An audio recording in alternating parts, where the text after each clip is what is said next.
Hello guys, good morning, welcome back on for my educational hub. Last lectures में हम लोगों ने band theory को डिस्कस किया था, बैंड सिद्धांत के बारे में बात की थी। अभी इस लेक्चर के अंदर हम लोग बैंड थ्योरी के बेस पे हमने कंडक्टर्स, सेमीकंडक्टर्स और इंसुलेटर्स, चालक, अचालक और अर्धचालक, इन तीनों के बारे में तुलना करेंगे, कंपैरिजन करेंगे। ठीक है, तो लेट्स डिस्कस अबाउट दी चालक, अर्धचालक और अचालक।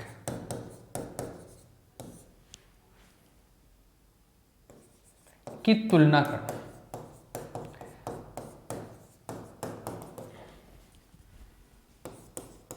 Compare conductors, semiconductors and insulators. अब बात को समझिए। मैं यहाँ पे आपको टेबुलर फॉर्म में बताऊंगा, टेबल बना के हम लोग एक्सप्लेन करेंगे 5-6 पॉइंट, इनके क्या प्रॉपर्टीज है, इसमें क्या प्रॉपर्टी होता है, इसमें क्या होता है, इसमें क्या होता है। एग्जाम में जरूरी नहीं कि आप कंपैरिजन करें तब तो ऐसे लिख सकते हैं, लेकिन कंपैरिजन वे में नहीं पूछा जाए तीनों को ऐसे कि एक्सप्लेन करो, तो आप जो एक एक पॉइंट है ना उनको वैसे डिटेलिंग में लिख सकते हो। तो वो तो आपको बचपन से पता है कैसे करना है। बाकी अपना टॉपिक ये है, अभी मैं ये जो भी बोल रहा था उस चीज़ को मैं और बताऊंगा, लेकिन पहले अभी हम लोग इसका कंपैरिजन करते हैं, टेबल बनाते हैं। तो देखिए,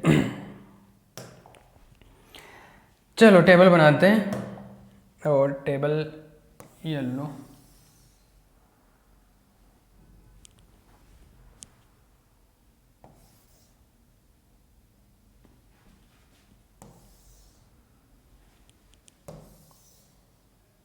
ठीक है।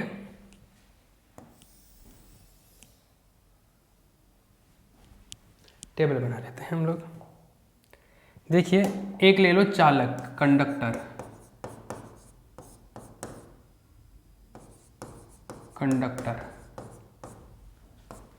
ये ले लो अर्धचालक, सेमीकंडक्टर, या ले लो इंसुलेटर, ले लो अचालक, इंसुलेटर, और ये है सेमीकंडक्टर, अर्धचालक।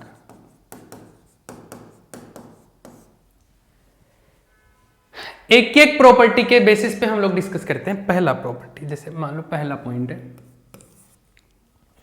हम बात कर रहे हैं वर्जित ऊर्जा अंतराल के आधार पर। वर्जित ऊर्जा अंतराल जिसको बोलते हैं फॉरबिडन एनर्जी गैप। तो वर्जित ऊर्जा अंतराल या फॉरबिडन एनर्जी गैप जो है वो इसके अंदर जो होता है, चालकों के अंदर, कंडक्टर्स में, डेल्टा ईजी, वो ऑलमोस्ट जीरो होता है, मतलब होता ही नहीं है, या जीरो होता है।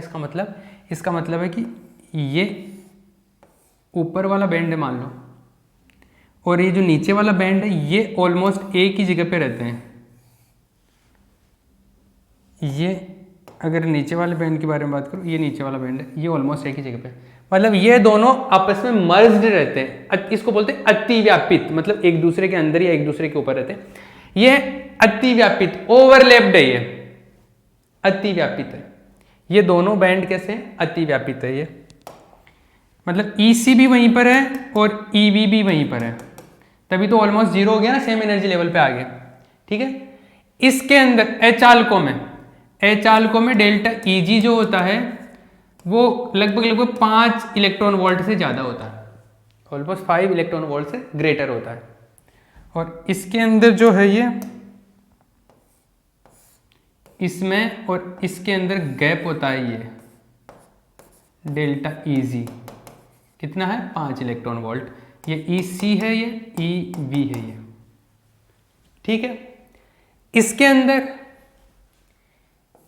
ऑब्वियस सी बात है कि ये जो होते हैं ये तो नॉर्मल टेम्परेचर पे भी कंडक्टर होते हैं, इलेक्ट्रॉन फ्री होते हैं, ऑलमोस्ट इलेक्ट्रॉन लगभग मुक्त अवस्था में होते हैं, फ्री होते हैं, तो कंडक्शन करते हैं, चालन करने लग जाते हैं। इनमें बहुत एनर्जी देंगे तब भी नहीं होता है, ये 5 मेगा इलेक्ट्रॉन। इसमें थोड़ी एनर्जी देंगे तो कंडक्शन होने लग जाता है। इसमें जो ये एनर्जी का गैप है ये थोड़ा कम होता है इसके कंपैरिजन में, ये होता करीबन 1 इलेक्ट्रॉन वोल्ट के आसपास होता है, नियर टू 1 इलेक्ट्रॉन वोल्ट। ये डेल्टा जो EG होता है ये नियर टू 1 इलेक्ट्रॉन वोल्ट, मतलब फिक्स नहीं होता है, डिफरेंट डिफरेंट मटेरियल्स के लिए डिफरेंट डिफरेंट हो सकता है, थोड़ा थोड़ा अलग अलग होता है। जैसे जर्मेनियम और सिलिकॉन लेते हैं जनरली सेमीकंडक्टर में, तो दोनों के लिए थोड़ा थोड़ा डिफरेंट होता है। ये हो गया। तो कंपैरिजन कर रहे हो तो ऐसे लिख सकते हो, वर्जित ऊर्जा अंतराल भी लिख सकते हो यहाँ पे, फॉरबिडन एनर्जी गैप। लेकिन जब अलग अलग पॉइंट लिख रहे हो तो आपको ऐसे लिखना पड़ेगा, इसमें वर्जित ऊर्जा अंतराल डेल्टा एजी लगभग 0 होता है, फिर ये लिख देना और ये इस तरीके से शो कर देना। इसमें वर्जित ऊर्जा अंतराल का मान 5 इलेक्ट्रॉन वोल्ट से ज़्यादा होता है, ऐसे शो कर देना ऐसे। तो जब लाइन में लिख रहे हो ना थ्योरी की लैंग्वेज की फॉर्म में, तो वैसे लिख देना। बाकी आपको पता ही है कि आपको लिखना क्या है, समझ तो आ रहा है ना। तो आप इससे वैसे भी बना सकते हो, मतलब थ्योरी उसी तरीके से बना सकते हो। एक पॉइंट हो गया अपना, ठीक है, एक पॉइंट हो गया। अब देखिए सेकेंड पॉइंट, दूसरा पॉइंट क्लियर है। आगे बात करूं, इसमें जो चालकता होती है ना, चालकता मतलब कंडक्टिविटी, चालकता कंडक्टिविटी सिग्मा से लिखते हैं इसको, कंडक्टिविटी, कंडक्टिविटी। एक काम करेगा, एक और, चलो कोई बात नहीं। कंडक्टिविटी का जो इसके अंदर जो रेंज होता है इसका रेंज होता है करीब करीब 10⁻² से लेके 10⁸ तक, यही होता है। एक बार मैं श्योर कर लेता हूँ, डेटाज मुझे याद नहीं रहते हैं, एक बार डेटा श्योर कर लेते हैं, गड़बड़ ना हो जाए। 10⁻6⁸ रहता है, सॉरी 10⁻6⁸, 10⁻6⁸ रहता है, 10⁻6⁸। ये कंडक्टिविटी है इसकी, और इसका जो यूनिट होता है महो पर मीटर, ये है चालकता कंडक्टिविटी। तो ये जो कंडक्टिविटी है एक्चुअल में बहुत ज़्यादा है, वैसे देखा जाए तो प्रैक्टिकली इसका मतलब हो गया काफ़ी ज़्यादा है। ये इंसुलेटर, इनमें जो कंडक्टिविटी होती है बहुत कम होती है, मतलब होती नहीं है, कंडक्शन करते नहीं है, चालन होता ही नहीं है। इनकी जो कंडक्टिविटी होती है उसकी रेंज होती है 10⁻⁻12 से 10⁻⁻18 तक, ये होती है महो पर मीटर। और इसकी जो कंडक्टिविटी होती है इन दोनों के कहीं बीच में होते हैं, सेमीकंडक्टर और इंसुलेटर के मध्य होती है, इन दोनों की कंडक्टिविटी के बीच में होती है। तो चालक व अचालक के मध्य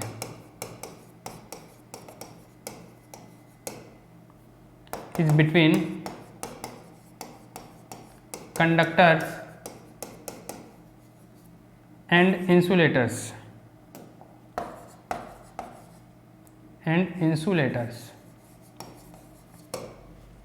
आई बात समझ।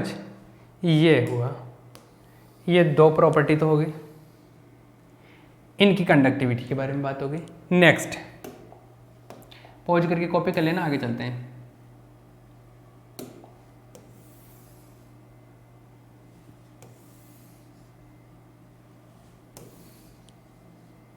देखिए नेक्स्ट पॉइंट, थर्ड पॉइंट की अगर मैं बात करूं, रेसिस्टिविटी की बात कर लेता हूं। रेसिस्टिविटी क्या होता है? कंडक्टिविटी का उल्टा होता है,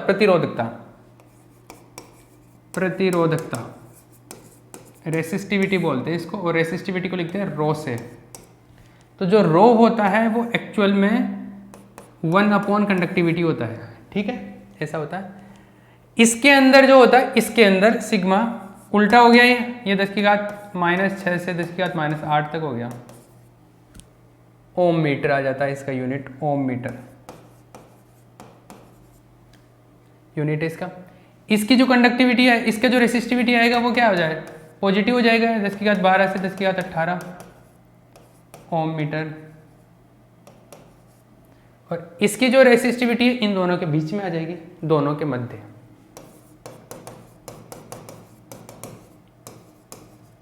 between both, between these two, या ऐसे भी लिख सकते हो। ये हो गया। नेक्स्ट लिखे, 3 पॉइंट तो हो गया, आगे बात करते हैं। एक होता है देखो चालकता ताप गुणांक। चालकता ताप गुणांक, चालकता ताप गुणांक, इसको बोलते हैं conductivity temperature coefficient, temperature coefficient.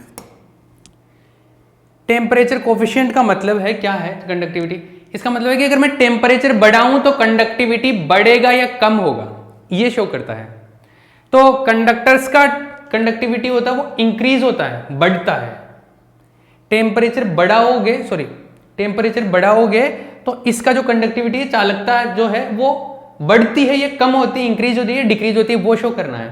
तो ये जो है कंडक्टर्स, चालक पदार्थ होती है, उनकी जो चालकता होती है वो कम होती है टेम्परेचर बढ़ाने पे, कंडक्टिविटी डिक्रीज होती है। डिक्रीज होती है तो नेगेटिव होता है और इंक्रीज होती है तो पॉजिटिव होता है। तो ये इनका होता है नेगेटिव, ऋणात्मक। ये जो कोफिशिएंट होता है वो नेगेटिव है।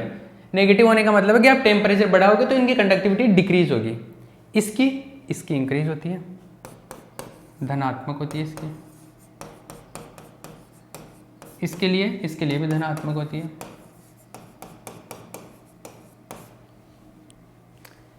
कंडक्टिविटी अगर डिक्रीज होती है, नेगेटिव आ रहा है, ये इंक्रीज होती है पॉजिटिव। अब देखो कंडक्टिविटी और रेसिस्टिविटी उल्टा होता है एक तरीके से।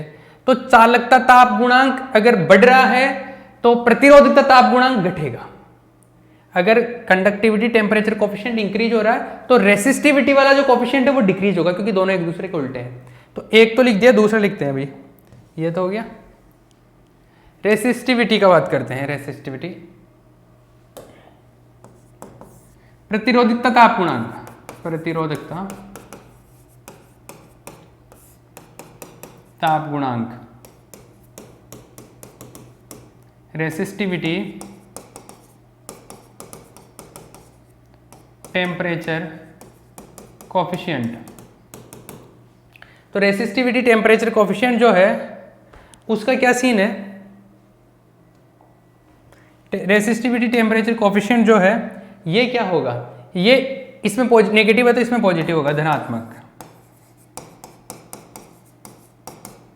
इसमें ये पॉजिटिव था तो ये ऋणात्मक होगा, और इसमें भी ऋणात्मक होगा, नेगेटिव होगा, क्योंकि रेसिस्टिविटी और कंडक्टिविटी एक दूसरे का उल्टा होती है। मतलब टेम्परेचर बढ़ाओगे तो कंडक्टिविटी अगर डिक्रीज होती है तो रेसिस्टिविटी इंक्रीज होगी, इधर कंडक्टिविटी इंक्रीज होती है तो रेसिस्टिविटी डिक्रीज होगी। प्रतिरोधकता और चालकता एक दूसरे का उल्टा होता है। ये हो गया, ये पॉइंट भी हो गया। आगे बात करते हैं।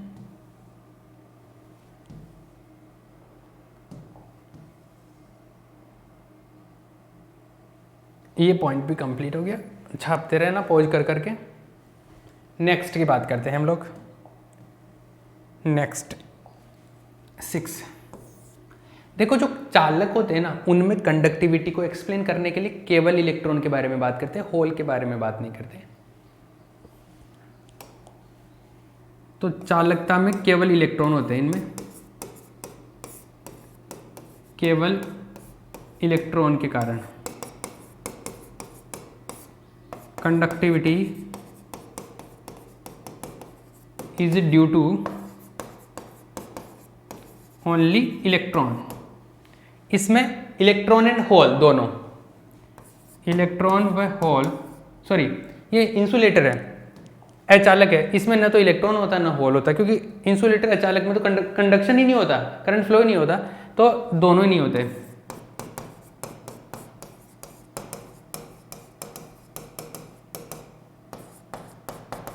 Both are not available. और इसमें electron and hole both are present.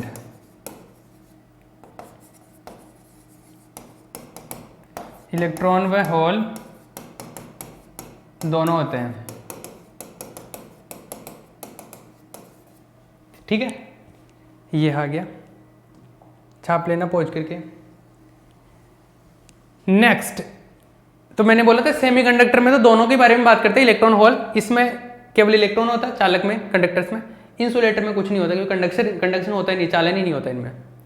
दूसरी चीज फाइनल है, ये फाइनल जो चालक पदार्थ होते हैं कंडक्टर, वो हीट का भी कंडक्शन करते हैं और करंट का भी, मतलब ऊष्मा का भी चालन करते हैं और इलेक्ट्रिसिटी का भी कंडक्शन करते हैं। तो ऊष्मीय और थर्मल और इलेक्ट्रिक दोनों कंडक्टिविटी होती है इनमें। ऊष्मीय भी चालन होता है और वैद्युतीय चालन भी होता है। इनमें दोनों नहीं होता और इनमें भी दोनों ही होते हैं। तो इसमें लिख लो, इसमें क्या होता है, इसमें क्या होता है, ऊष्मीय चालन होता है, सॉरी दोनों ही होते हैं, ऊष्मीय एवं वैद्युत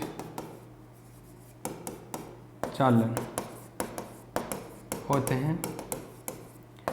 thermal and electric conductivity possible, दोनों पॉसिबल है। इसके अंदर अगर एक मेरे को कन्फ्यूजन है, मैं श्योर कर लेता हूँ इसमें होता है कि नहीं। इंसुलेटर में कंडक्शन, वैद्युत चालन तो होता नहीं क्योंकि फ्री इलेक्ट्रॉन्स नहीं होते, लेकिन इनमें थर्मल कंडक्शन हो सकता है, ऊष्मीय चालन हो सकता है। एक बार मैं इसको श्योर कर लेता हूँ। अगर कई बार क्या होता है, कम अगर आता है तो हम लोग उसको नेग्लेक्ट भी कर देते हैं, लेकिन एक बार मैं श्योर कर लेता हूँ।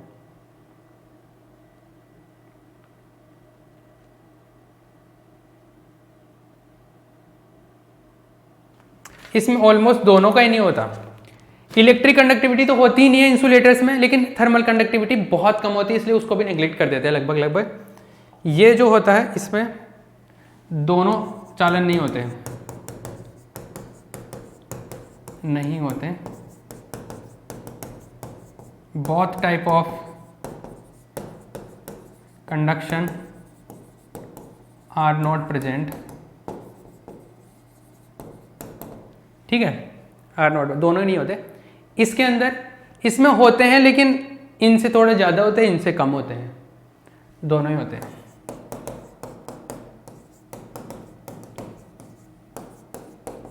Both are present. ये है कंपैरिजन हो गया, ये तुलना हो गई, ये कंपैरिजन हो गया। इस तरीके से हमने ये जो सारे पॉइंट डिस्कस किए, ये सारे पॉइंट्स आगे डिस्कस कर लिया हमने। तो अगर आपको तुलना करने के लिए पूछा जाए, कंपैरिजन के लिए पूछा जाए, तो आप ऐसे पॉइंट्स लिख सकते हो। लेकिन अगर आपको कंपैरिजन नहीं पूछा, इनका विवरण करना है, विवेचना करना है, इस टाइप से बोला जाए कि एक्सप्लेनेशन करो इनका, या इनका पूरा थ्योरी को एक्सप्लेन करो, तो आप एक एक पॉइंट को डिस्कस करोगे। पहले कंडक्टर लोगे, चालक लोगे, चालक के ये सारे पॉइंट बता देना। क्या, किस तरीके से, ऐसे बोलोगे कि इसका वर्जित ऊर्जा अंतराल डेल्टा Eg ऑलमोस्ट शून्य होता है, लगभग ऑलमोस्ट जीरो होता है। फिर ये डायग्राम बना देना। फिर दूसरा पॉइंट लोगे, उसमें कंडक्टिविटी, इसका जो चालकता है वो लगभग इतनी होती है। फिर प्रतिरोधता, इसकी रेसिस्टिविटी इतनी होती है। फिर चालकता ताप गुणांक का मान नेगेटिव होता है, ऋणात्मक होता है। फिर ये रेसिस्टिविटी टेम्परेचर कोएफिशिएंट पॉजिटिव होता है। फिर ये ऐसे लिखोगे। फिर इसके बारे में चालू करोगे, फिर इसके बारे में सारे, फिर इसके बारे में ये। तो पन्ने भरने हो कहीं पे तो इस तरीके से लिख सकते हो। बात पन्ने भरने की नहीं है, बात ये है कि पूछा किस तरीके से गया है। अगर कंपैरिजन करने के लिए पूछा गया तो आप टेबल बना के कंपेयर कर सकते हो, और अगर कंपैरिजन नहीं करना, पूरा डिटेलिंग करना है, तो आप एक एक पॉइंट को वैसे एक्सप्लेन कर सकते हो अलग अलग तरह। तो उससे क्या, पेज तो भर जाते हैं, लेकिन क्वेश्चन किस तरीके से पूछा गया वो भी जरूरी है। ऐसा नहीं कि पेज भरने के लिए कुछ भी कर दो, ठीक है। तो इस थ्योरी को उस तरीके से लिखोगे तो विवेचना हो जाएगी, उसकी एक्सप्लेनेशन हो जाएगा, अलग तरीके से डिस्क्रिप्शन हो जाएगा। और कंपैरिजन पूछा जाए तो आप टेबल बना के सब लिख सकते हो, ठीक है। क्लियर है ना। तो ये आपका ये कंपैरिजन हो गया, ये सारी चीज़। ये 2 बार आया हुआ भी है, 2 बार आया हुआ है। कौन कौन से ईयर में आया हुआ ये तो मुझे याद नहीं है। अगर यूनिवर्सिटी ऑफ मैं जब भी ये बात कर रहा हूँ कि क्वेश्चन आया हुआ है लास्ट ईयर या ऐसे, तो मैं यूनिवर्सिटी ऑफ राजस्थान के हिसाब से बात करता हूँ, क्योंकि सिलेबस सब कुछ सारी यूनिवर्सिटीज़ में ऑलमोस्ट सेम है। लेकिन मैं जो बात करता हूँ क्वेश्चंस की, तो वो यूनिवर्सिटी ऑफ राजस्थान की बात करता हूँ जहाँ तक, ठीक है। बाकी सारी यूनिवर्सिटीज़ को फॉलो कर रहा हूँ मैं, या सारी यूनिवर्सिटीज़ में सेम ही है, मैं क्या फॉलो कर रहा हूँ, ठीक है। ये हुआ। नेक्स्ट लेक्चर के अंदर हम लोग कुछ और टॉपिक डिस्कस करेंगे। ये टॉपिक यहाँ पे फिनिश हो गया, क्लियर, ओके।